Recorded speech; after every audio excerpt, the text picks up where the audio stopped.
怎么，你还敢来呀？抱我们马总的大腿抱不上，现在又要换一条新的大腿抱啊！你说你一个大男人，怎么离开了女儿就活不了呢？我夏雨晴要做什么，都跟你没关系。要是没别的事儿，我先走了。你就是个吃软饭的小白脸，跟我装什么装啊？挨打没挨够是吧？你用不着激我是不会跟你动手的。你要是敢动我，你这有仇必报。既然你还是不吸取教训，还敢回来送死，那我就再好心的提醒你一句，下一次倒霉的可就不止你一个人。你最好时时刻刻都祈祷，你和你身边的人有保安护着，否则马总那细皮嫩肉的脸蛋儿，要是因为你受了伤，我也舍不得不说。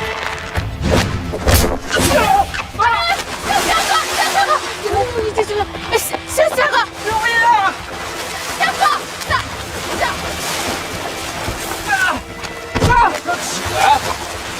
啊！不会游泳，你要杀了我吧？不会游泳，那太好了。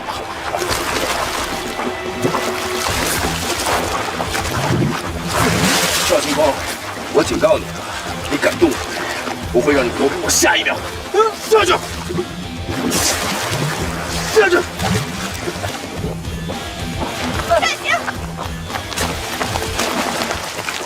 夏行，你干什么？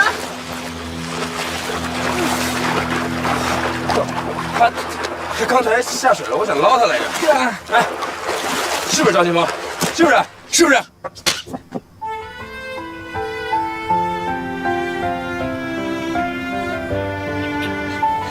我有没有跟你说过不准你回家？为什么还要回来？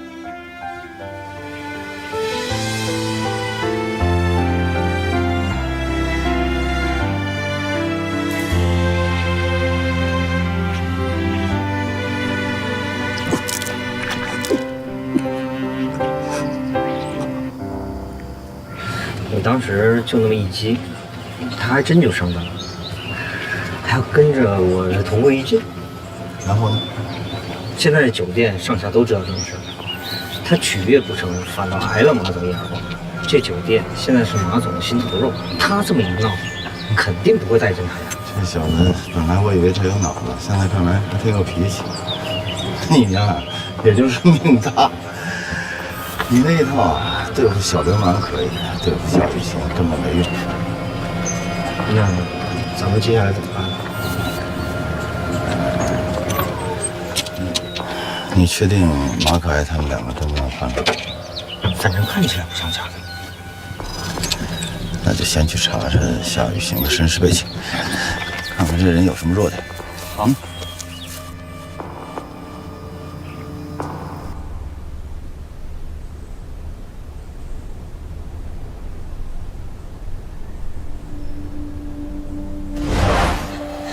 我有没有跟你说过不准你回家？为什么还要回来？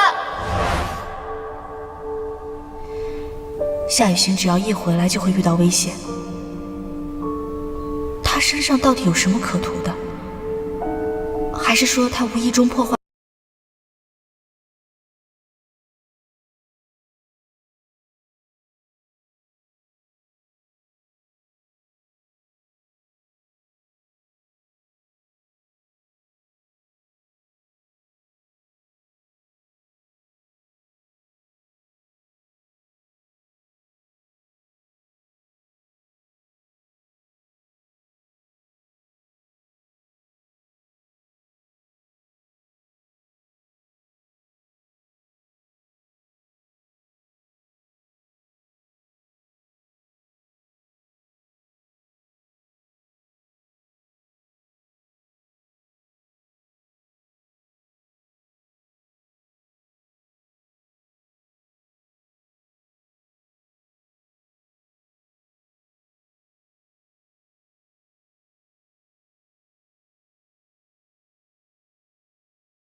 小马总主动找我，应该是考虑好了我之前的提议。是。我之前的种种要求，这几天我也一直在反思。最近，我有了一些新的想法，小马总，不妨听我先说说。我嘛，并不是后悔我拿到了4.99%的股份。作为一个成熟的商人，是不会放弃这次商机的。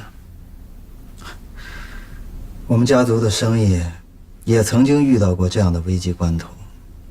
说实话，我以前对小马总确实心怀成见，想方设法要拆散你们，让袁斌回到自己身边，专心地管理家里的事情。但是，我看到了小马总的努力，尤其是袁斌在不能回家的这段时间里，你还能这么大度地跟他度过，陪伴着他。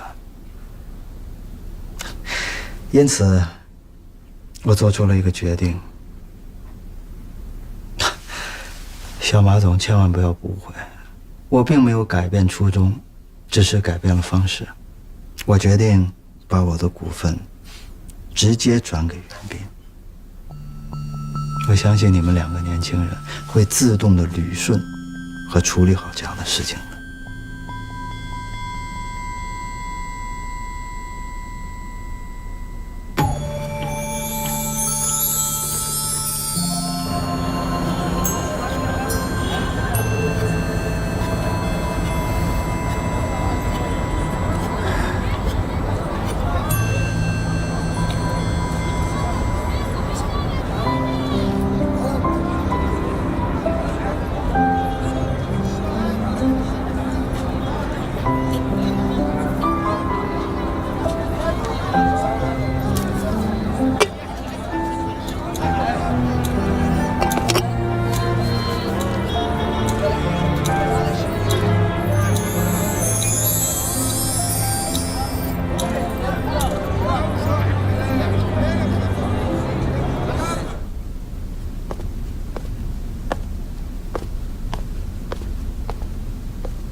爸，你为什么把股份转给我？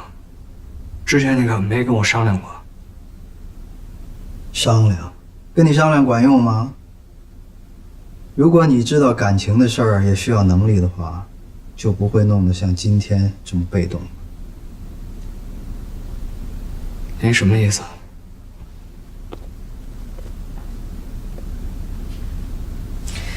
爸看得出来，你对马可爱一往情深，不能自拔。爸呢，只想告诉你，在自己心爱的女人面前，不能显得太弱小，这样，她只会看不起你。啊，只有把自己变得强大了，这个女人才能心甘情愿地爱上你，明白吗？爸，我说过了，我的感情里面不希望掺杂任何的利益。爸只是教你怎么得到自己心爱的女人。可是啊，行了，这些股份虽然不多，但是在马可爱和宋天明的 PK 中起到至关重要的作用。好好利用它，你不仅可以从中获取爱情，而且也可以从这场商战中得到实实在在的利益，一举两得。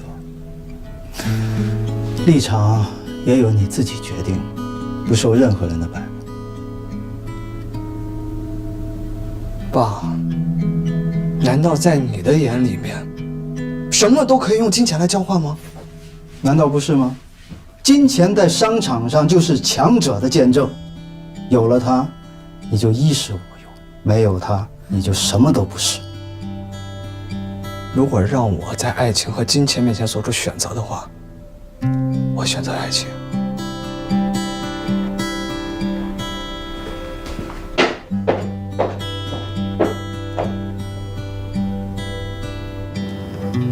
现在的局势来看，我根本没有任何的退路，我绝对不能给宋天明任何机会。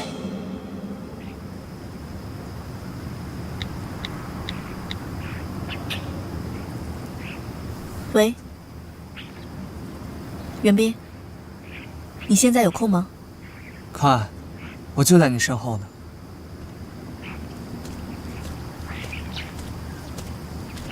你怎么不说话？找我也有事儿？有，但是我不知道从哪儿开始说起。边走边说吧。好。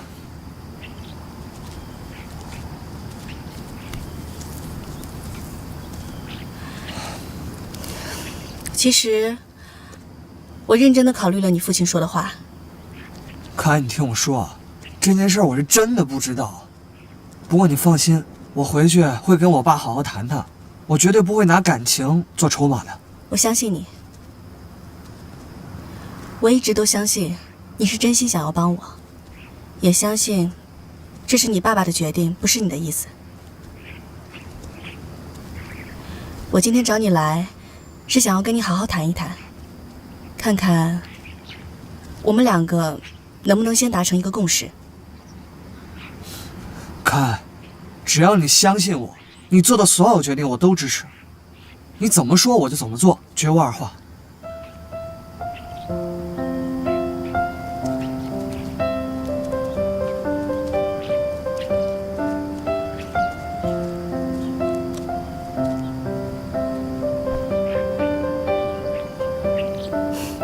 那我就直说了，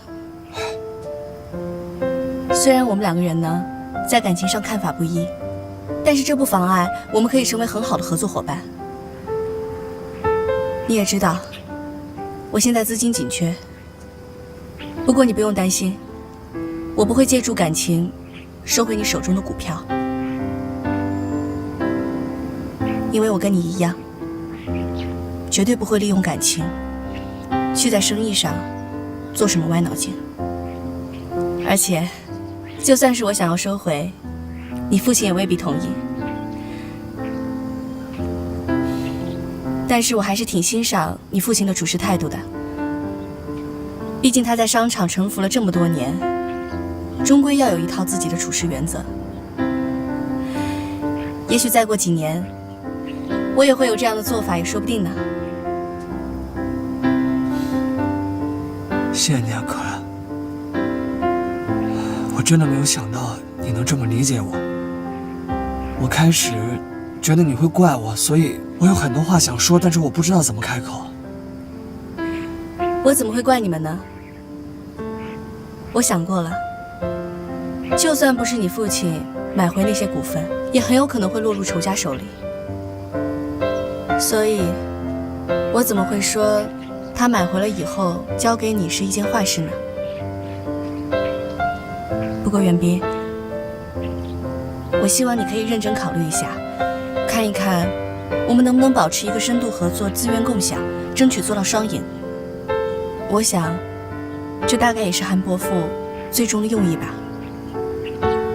你的意思是说，我们合作吧？卡，我懂你的意思。虽然我不认可你刚才说的我们两个对感情看法不同这件事情，但是我仔细考虑了一下，这样做才是最好的处理。的确，合作目前来讲是最好的方法。这么说，你同意了？当然了，这于公于私、于商业、于感情，我都没有理由拒绝你的。好，那过2天我们一起办一个酒会，跟大家宣布一下我们两家强强联手、深度合作的消息。好，一切都听你安排。谢谢你，可爱，我一定会帮你的，一定会让你知道我有资格站在你的身边，也有资格成为你最坚强的依靠。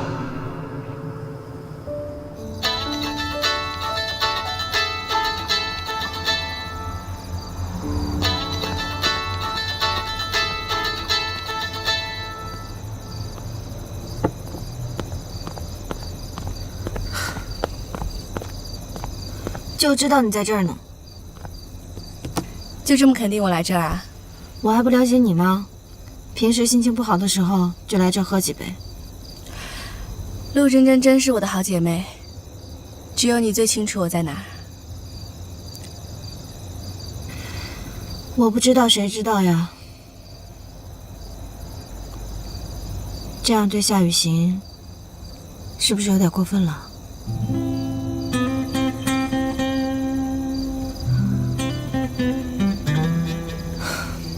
韩叔叔来 JR 了，是，他家庭势力强大，现在 JR 的情况确实需要人帮助。怎么，嫌夏雨行碍事了，想把他甩掉？你也这么想？我当然不这么想了。我要真这么想的话，我能这样跑来找你吗？但是别人会怎么想呀？之前那么高调的跟人宣布了恋情，现在又闹成这样，别人会怎么说你啊？这个世界上的人那么多，我没有那么多心力叫全世界的人都喜欢，我也顾不上他们。可爱，我这么跟你说，是因为我心疼你。你把自己放在这个漩涡当中，你不累吗？珍珍，我希望不管以后发生了什么，你都能像今天一样相信我，好吗？我怎么听着你这话里有话啊？我让夏雨行离开，真的是有我的苦衷的。那你倒是自己去跟他说呀。能说得出口的，还叫苦衷吗？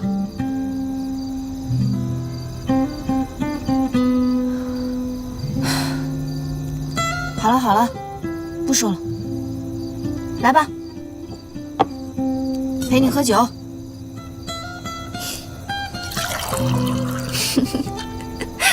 哎呦，谢谢你哦！干杯！干杯！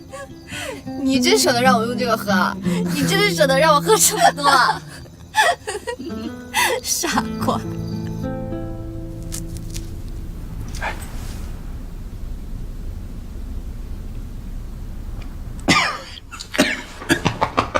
没事吧？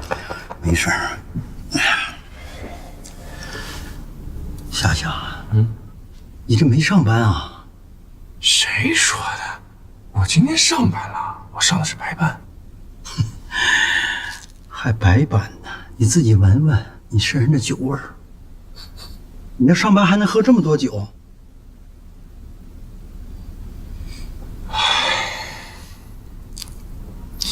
其实也没有了，我的确跟公司请了2天假，就是想来照顾你。夏夏，我想跟你说个事儿。说呗。这憋在我心里呀，也不少天了。我要是跟你说了，你可跟我说实话。啊，夏夏，你最近是不是有你亲生父母的什么消息了？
你看看你现在这个样子，你现在可是我陆真真经纪人的身份，怎么着也得跟我待在一起啊！你这叫消极怠工，你知道吗？对不起。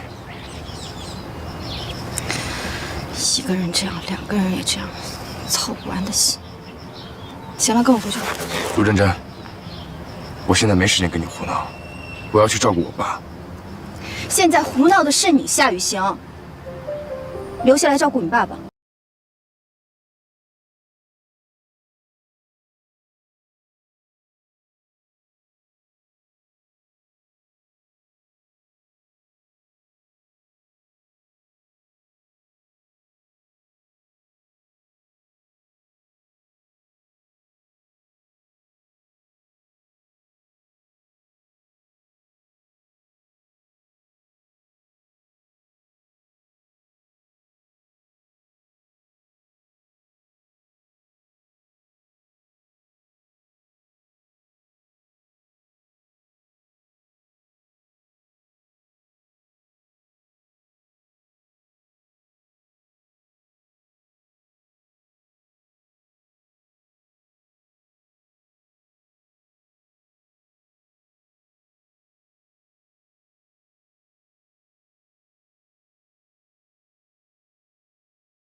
是啊，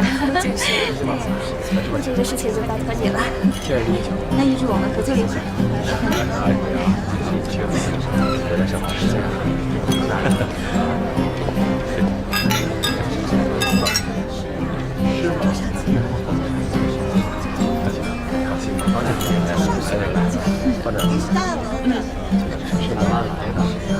不好意思，我们这个。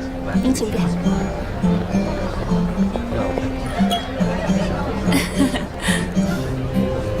来来来，张小姐，好。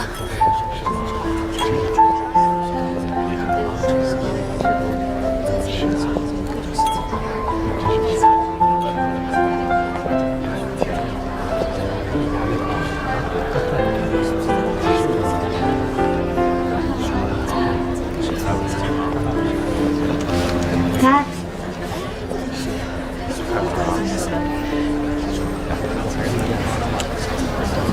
好久不见。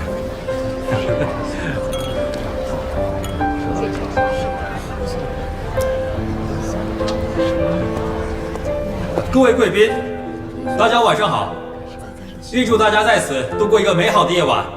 接下来有请 JR 集团总裁马可爱小姐为我们带来开场舞，有请。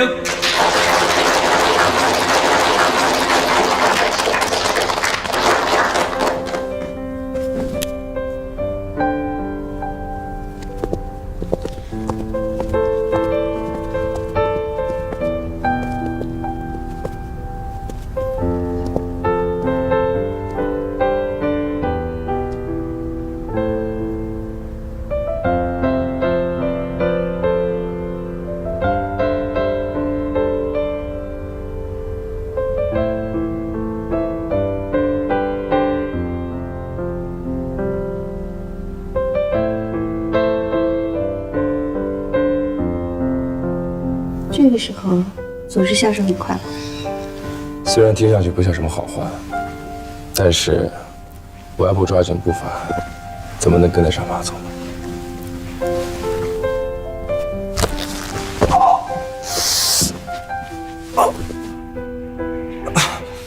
对不起。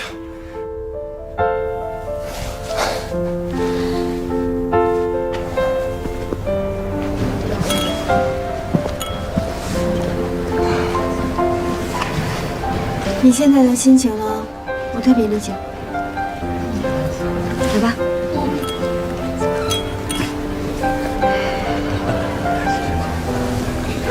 这是可操。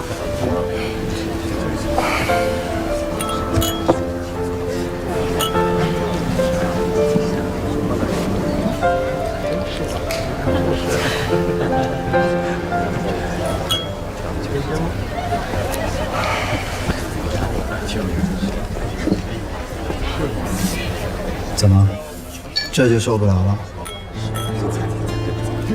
看着自己喜欢的女人和别人调情嬉戏，心里不舒服吧？啊？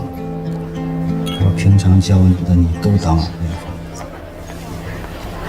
这是他的选择，我也没办法。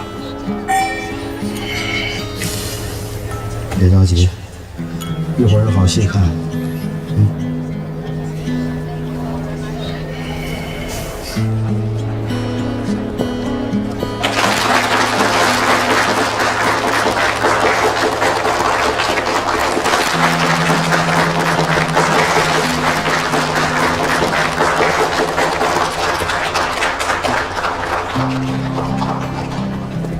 众所周知啊，今天的晚宴是由 JR 集团为了庆祝韩德昌先生归国而举办的招待晚宴。同时，韩德昌先生也为我们带来了一个好消息，有请。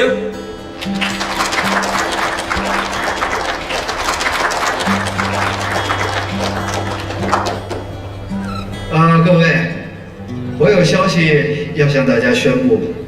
我想先请马可爱小姐到我旁边来。马可爱小姐。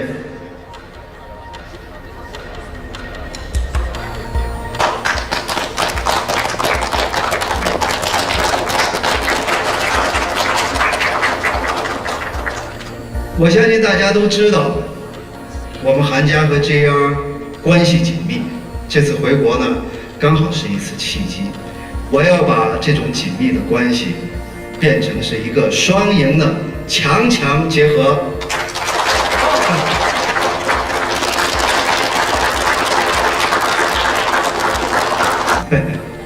大家都知道，我儿子袁彬和马可爱小姐相恋多年。我要告诉大家的是，很快我们就会举行一次订婚仪式。我今天先在这儿跟大家打个招呼，等日子定下来再通知大家。所有今天到场的都有份儿啊！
我要告诉大家的是，很快我们就会举行一次订婚仪式。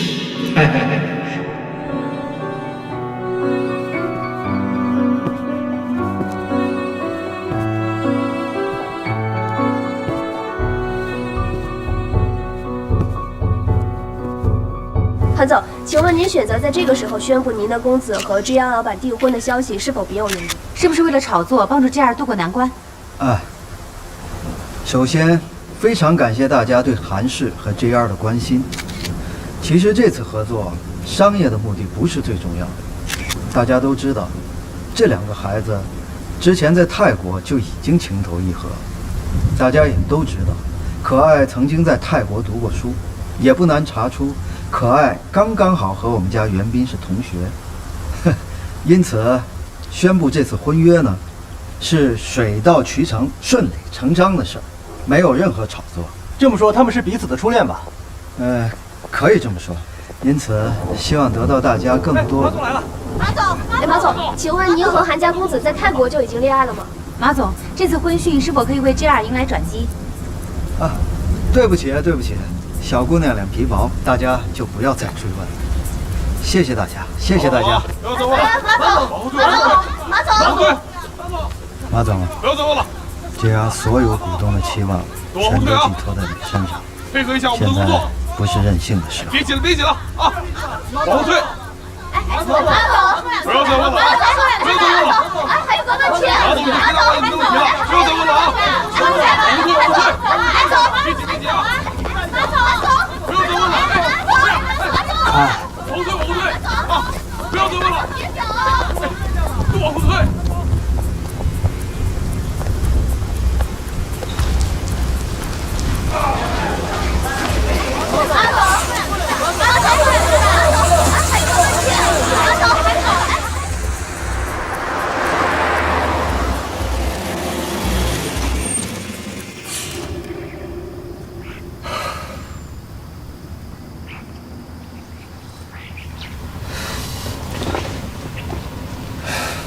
可安，对不起啊，我真不知道事情会发展成这样。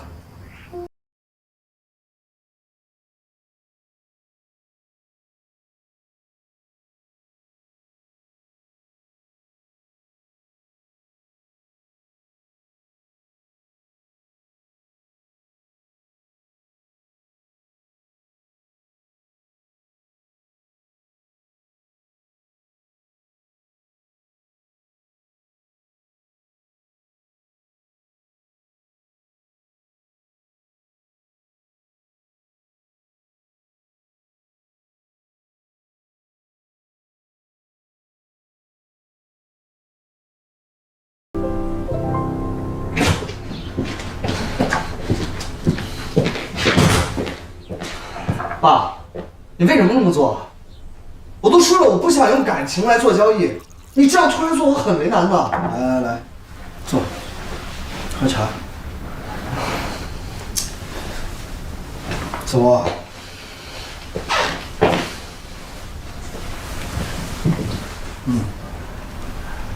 喝茶。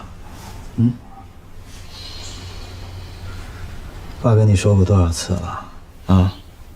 我做的一切都是为了你好，我这么做是为了教你。爸，我已经不是小孩子了，我有我自己的主见，我有我自己的感情。拜托了，爸，你能不能不再插手我人生了？你的人生是跟韩家的利益联系在一起的，这一点从你出生就已经决定了，你没有选择。行了，爸，你别再说这些冠冕堂皇的话，行吗？我太了解您了，您这么做，我不知道到底是为了什么，但是绝对不仅仅是为了我。是，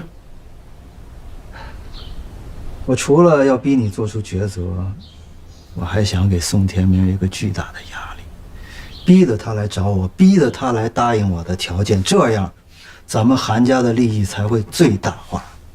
不是爸，我没听错吧？你跟那宋天明合作？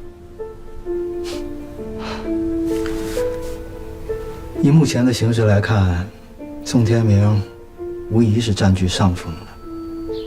他在国内还有一个集团，你知道吗？集团？宋天明非常想得到 JR， 虽然我不知道是什么原因，我也不需要知道，我只想得到利益。所以呢，我想用我的股份跟他交换。你竟然私底下跟宋天明做交易？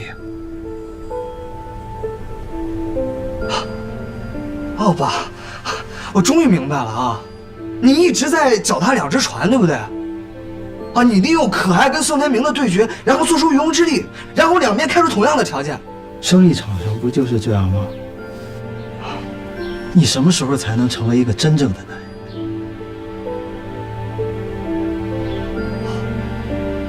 如果成为一个真正的男人是用这么卑微的手段的话，我宁愿不是这种真正的男人。不错吧？我非常希望跟可爱在一起，但是我不需要用这种手段让可爱用那样的眼光看着我。我之所以来JR，就是希望我用我的行动来证明我对可爱的感情。这种感情你根本不懂的吧？如果有一天你既得不到爱情，又得不到利益，又被宋天明像一只臭虫一样碾死，你就会明白什么叫生意场，你就会明白你爸今天为你做的一切有多么重要。就算输，我也要输得堂堂正正的。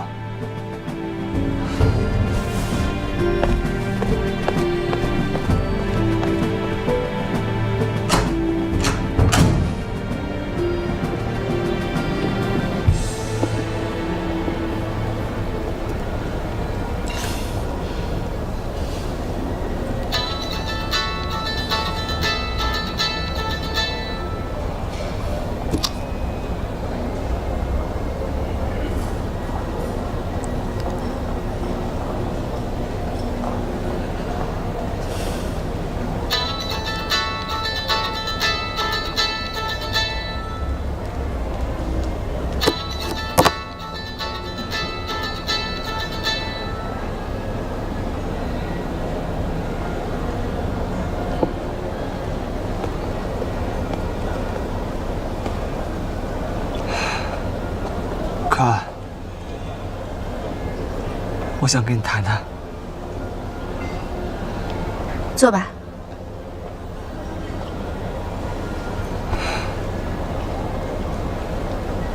关于这次订婚啊，我已经想好了。为了证明我是真的不知情，我跟你一起向媒体澄清。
兵订婚，下回不得难受死个都。马总不会这么绝情吧？这我就不知道，反正我是喊他过来散散心的。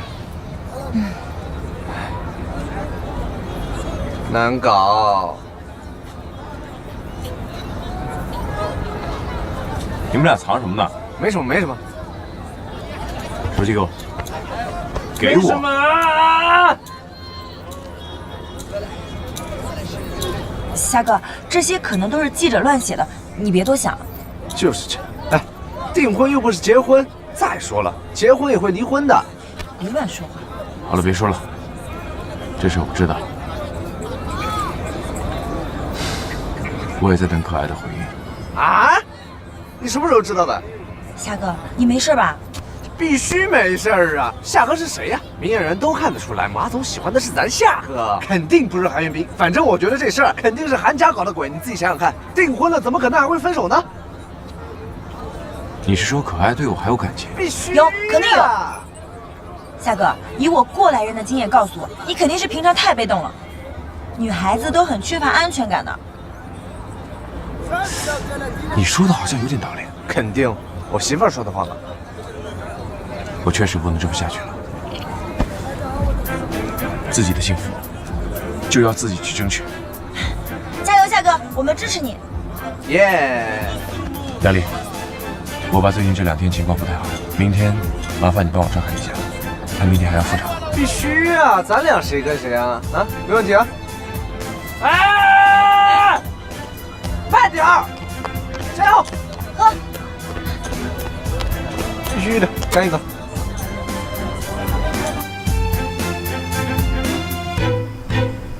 什么？你们要澄清订婚消息，我没听错吧？叔叔，这件事情呢，我和袁彬是已经达成共识了。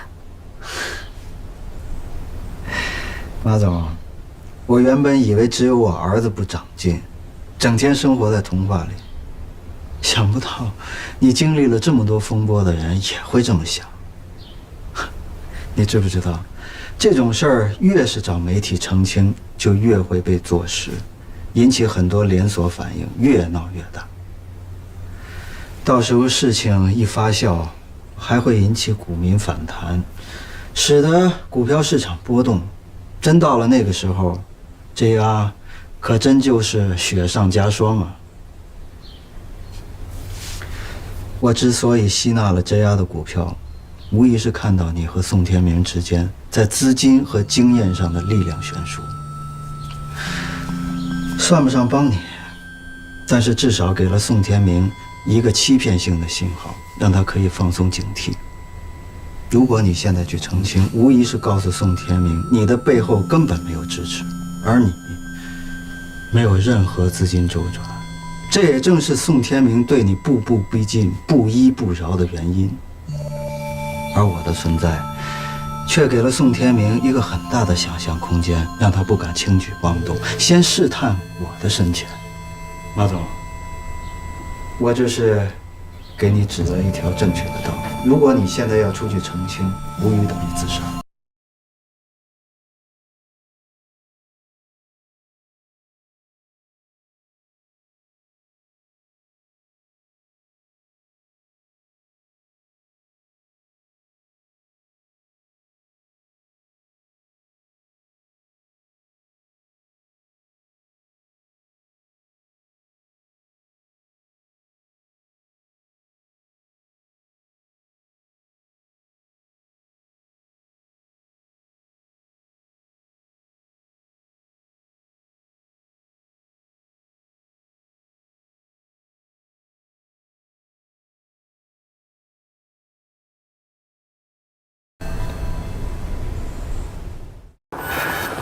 这件事情我们经过慎重考虑，认为和韩氏集团这么强大的企业合作，对我们是有利的。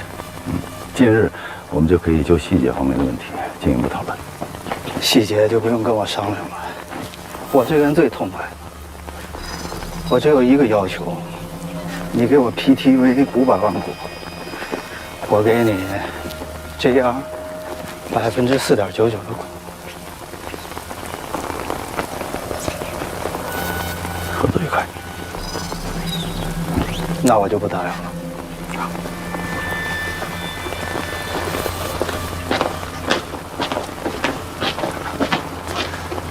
宋总，您信他吗？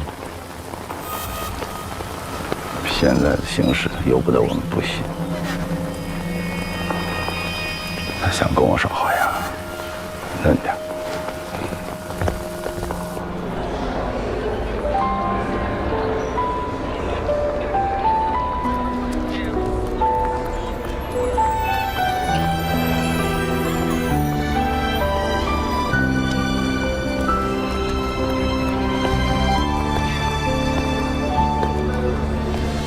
习惯了一个人住，生日自己点蜡烛，怕孤独，但更怕相处。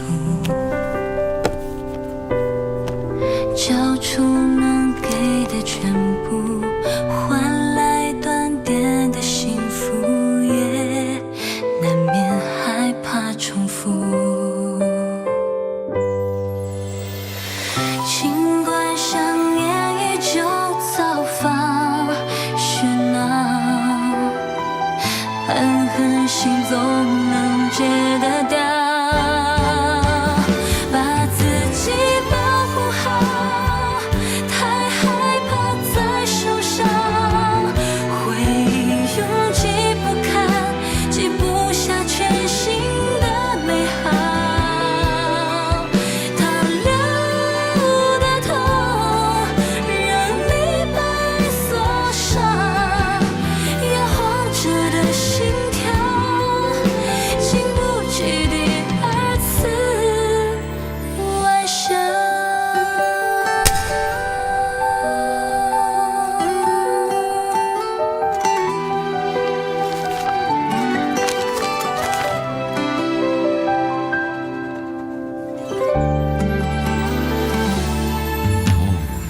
习惯了一个人住，生日自己点蜡烛，怕孤独，但更怕相处。交出能给的全部，换来短点的幸福，也难免害怕重复。尽管想念依旧早放喧闹。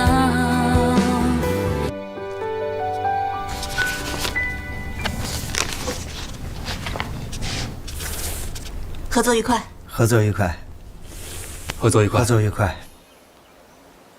事情是定了啊，可是最近我竟瞎忙了，协议就给耽搁了。我知道宋总您忙，我等等也是应该的。我可是听说你最近可没闲着呀。我们这样的股东，你们过往的挺频繁啊。哎呦，宋总您也知道，再怎么说我儿子还在 JR， 我怎么也得给他沟通沟通，铺铺路嘛。哦，虎毒不食子是吧？我以为你对谁都那么狠呢。哎，来，协议我已经都签了，就差你了。好吧。来，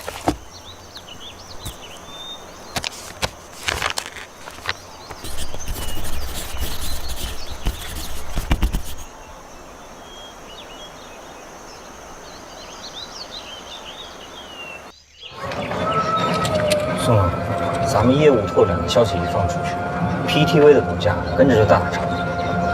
但是便宜了那个韩德昌啊，这不就是他的目的吗？还不止呢。我查到他反手就买了 JR5%的股份，现在眼看着 PTV 的股价也要大跌了。真是个老狐狸，这回真是让他给耍了。都赖我啊！我只顾了跟他达成协议，忘了他有后手。那咱们就这么认了？你说呢？还没人敢这么耍我。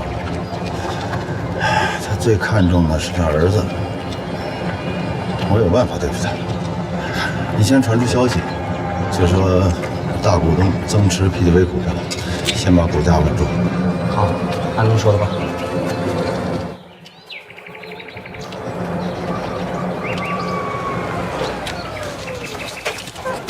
宋总，还有一件事。是就说，别跟我卖关系。您儿子有消息了，我派人去跟踪他的养父，结果拍到了这张照片。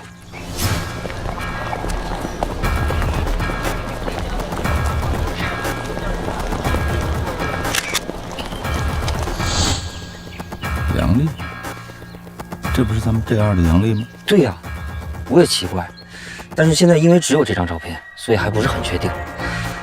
如果他不是您的儿子，至少也认识您的儿子。别说没用的，我要确切的证据。我知道，我都已经吩咐下去了。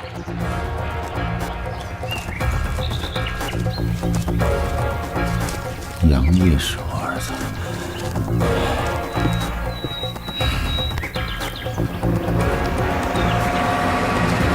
哎，宋总，您去哪儿啊？你打吗？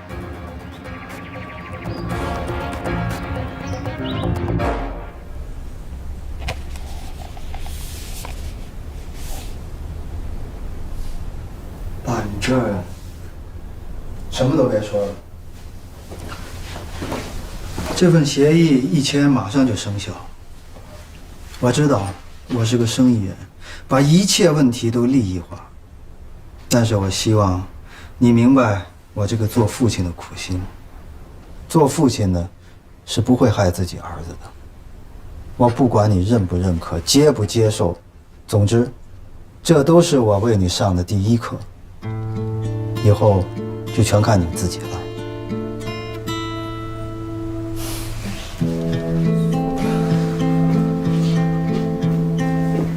记住了，爱情是需要能力的。我希望有一天我看到你和马可爱平起平坐，这不才是你们这代人所期望看到的纯粹爱情吗？我知道，咱们两代人的观念不同，可是你天天都在仰望着他，期待着他，甚至哪怕是一瞬间的转身，这是爱情吗？这更加不是我们韩家人所该有的爱情。咱们韩家的人，不管是在商场上还是在情场上，都不能低人一头，否则我们一辈子都抬不起头来。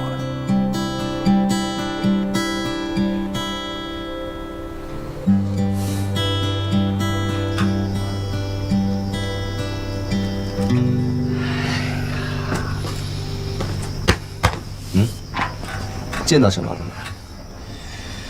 他还是不肯见我。任重而道远啊，同志，你还得继续努力。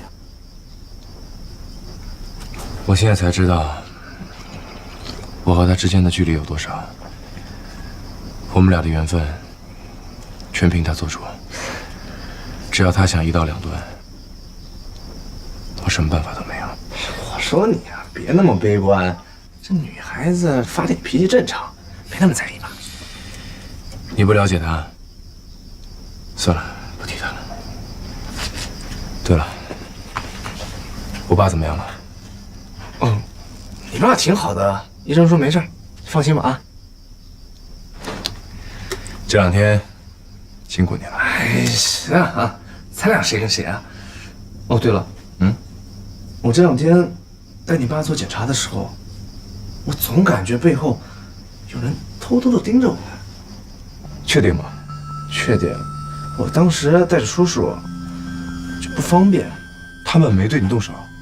没啊，但我感觉他们不是冲着我来的。会不会是叔叔有什么秘密？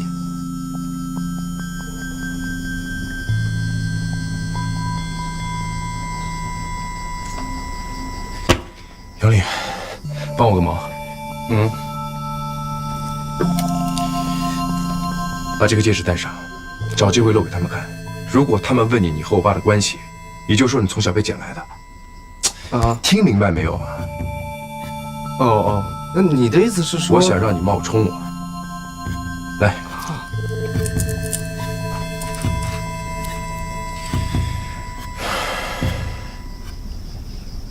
二哥，你是不是什么厉害的二代啊？哎，我现在保你大财来得及吗？你想得美你！哎，那个宋天明可是个老狐狸，你说话注意点，听见没？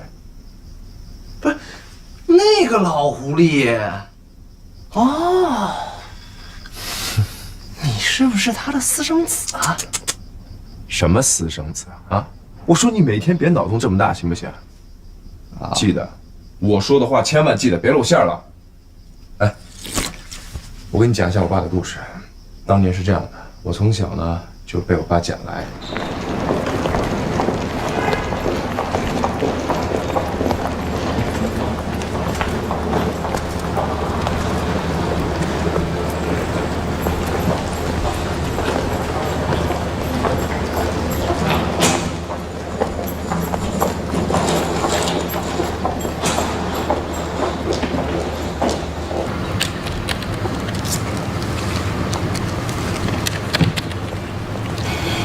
那不夏雨行吗？哎，是他呀，这怎么一直不进来呀？在门口等，显然是为了逮人啊！逮人是旧情难忘，在等咱们小马总吧？唉，只可惜是落花有意，流水无情啊！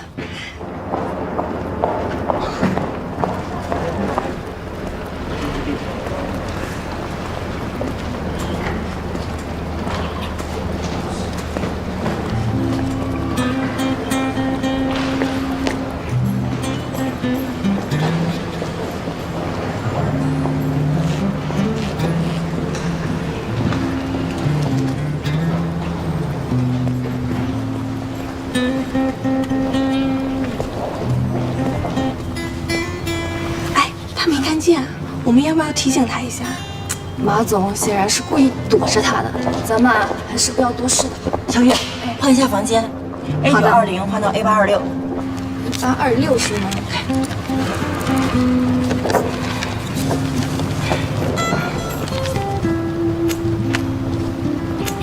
你们看什么呢？看来啊，确实是被咱们老板无情的抛弃了。行，你们好好工作，我去劝一下他。哦，对了。这个房间原因是因为房间号是她前男友的生日，觉得晦气，你记一下啊。好的。酒店啊，真是天天都有八卦看，可不是吗？喂，你好，我刚才预订的房间。请出示下身份证。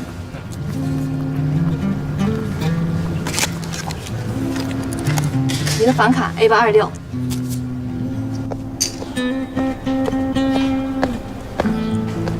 孙总。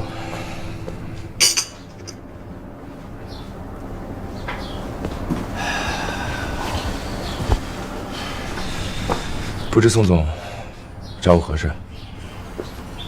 脾气挺急啊，想植入主题。咖啡行吗？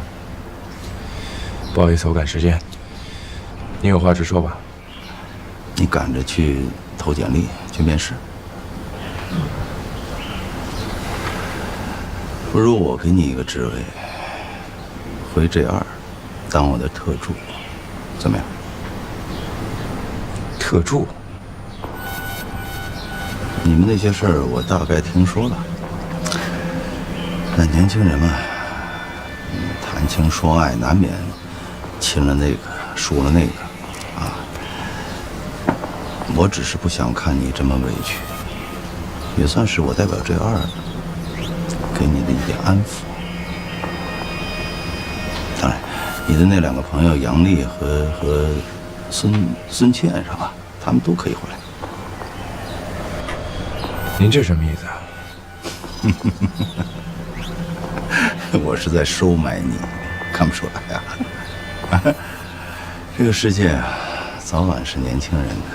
如果你能站在我这边，平时在酒店啊，代替我去看、去做、去行使权利，行吗？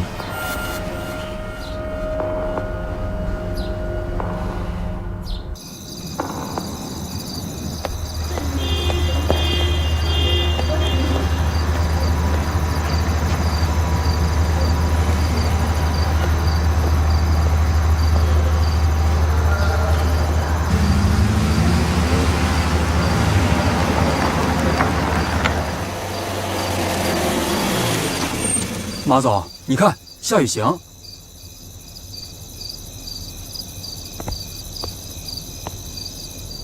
走侧门，开快一点。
喂，宋总。夏雨欣刚刚去追马可爱的车，但是马可爱还是没理他。那现在呢？现在像条丧家狗一样等在酒店外边，都一整天了。哎，你怎么说话呢？既然马可爱被韩德成摆了一道，骑虎难下，那我们索性就拉他一把，把夏雨欣正好拉到身边，不好吗？可是韩云斌和马可爱如果真的顺利完婚，你们想翻盘可就难了。婚姻是坟墓，没听说过吗？就让他们尝尝坟墓的滋味。好。